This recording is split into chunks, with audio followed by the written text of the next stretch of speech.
So welcome back everybody to hot and steamy Florida. In today's episode we're going to be clearing out some trails. So we got some cool equipment, some chainsaw running that you've already seen. Yes, I was in shorts. It's miserable hot. I'll never hear the end of it. Now we're in the excavator. We got to go get some widow makers that are hung up from a recent storm that we had, broken limbs and trees everywhere, and then we're going to get the Grasshopper out with the flail on it. I've only got it a couple more days before it has to go back to the owner, and that video did so well. Y'all were so interested in that flail mower on it. We might as well go mow the trails with it. All right, so sit back, relax. We're running equipment in this episode, one of my favorite things to do.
Alright, so I'll be the first to admit, is an excavator needed doing what I'm doing?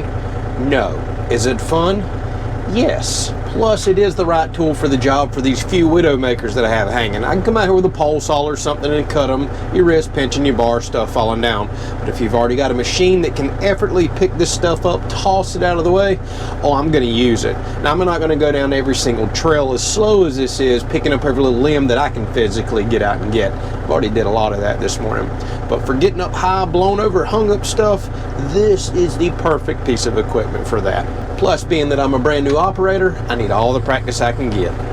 So while it's not absolutely necessary for me to get little small limbs like this, I can get out and pick that up.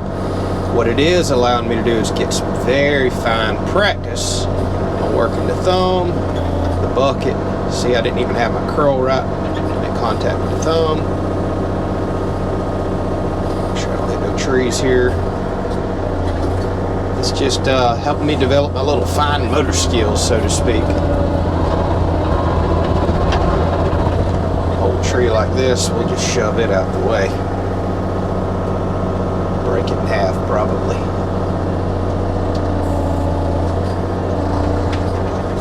There's that.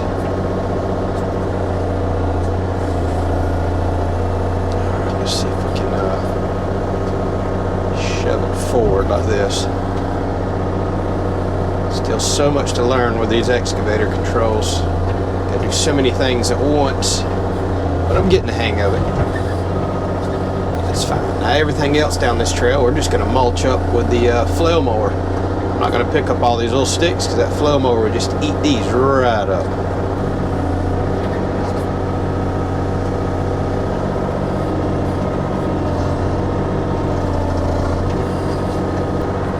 That rotten tree out of the way. Speaking of that, there's one right beside the cab right here. It's rotten and dead. I need to get out of the way or it falls at the trail next storm. Completely dead. So let's push it away from the trail instead of it falling into the trail like they always seem to do. Perfect.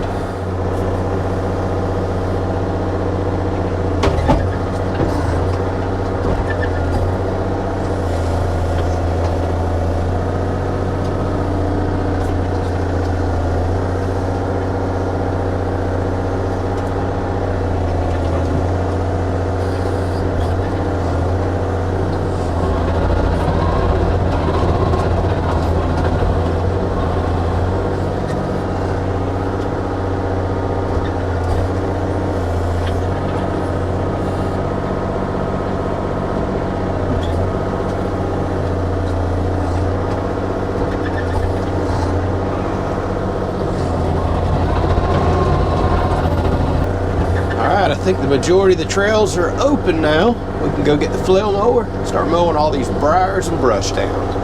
All right, so typically I mow our trails with our little Solus tractor and a flail mower because it is the perfect little trail tractor. But before I have to give this particular flail mower back to its owner, I thought I'd make one more quick video because the last one did extremely well. Y'all were highly interested in this. So in case this is your first time, let me tell you what we're gonna go mow the trails with real quick, and let me show you how well it works. So this is my personal mower, a Grasshopper 900D. It's got a 3-cylinder Kubota diesel in it, and normally it has a mower deck out front, but you can swap out different attachments on these style mowers. It's a really awesome feature. Well, I had somebody let me borrow their brand new flail mower. This is made by a company called Peruzzo, and they're imported here in the States by Iowa Farm Equipment. I have no affiliation with them at all, y'all. So on the underneath side of here is a rotating drum with knives, and this is called a flail mower. A lot of people don't know about them, but that rotating drum slinging those knives around, blades basically, a Y-shaped blade, to cut grass, brush, sticks, all kinds of stuff. It does an excellent job for heavier mowing than a mower deck can do. The other cool thing about a flail mower with a rotating drum, because the knobs just kind of dangle and swing on the drum as it speeds up, they straighten themselves out. If you hit something going down a trail like a large limb or a stump, things like that, flails are actually really safe because the knives kind of sling back in toward the rotating drum. They're not fixed and locked in like a blade, so they don't tend to bend or cause the damage that a fixed blade type mower does.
And just like that, in literally a few minutes, I have all the trails cut.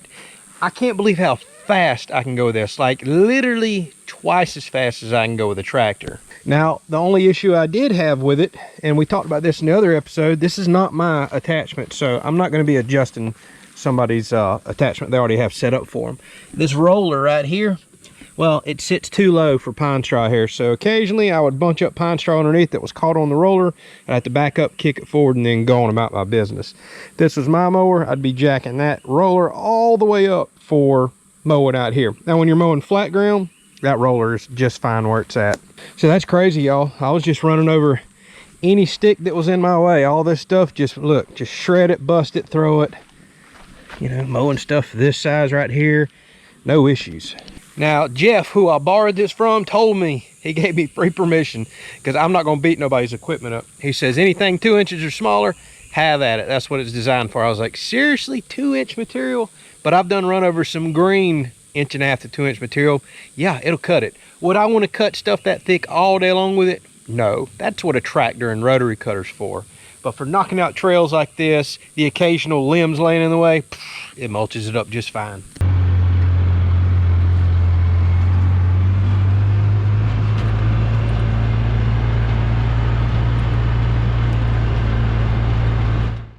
All right, and just like that, we've got all of our pine tree trails cleared back out until the next storm. It's been a heck of a work in progress.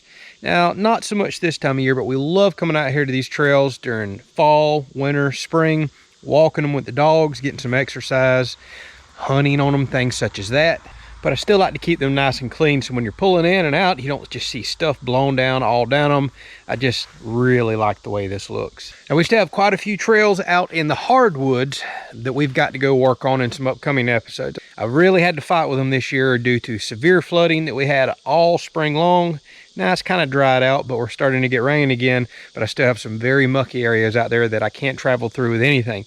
The excavator's for sure going to come into play with that. We're going to have to put some culverts in, haul some dirt in, and fix up those trails because I desperately need to get on them for firewood, hunting, enjoyment. All right, if you're interested in any of the equipment that you've seen me use today, I'll try to find all the links that I can, put it down in the description. I get asked about this stuff all the time.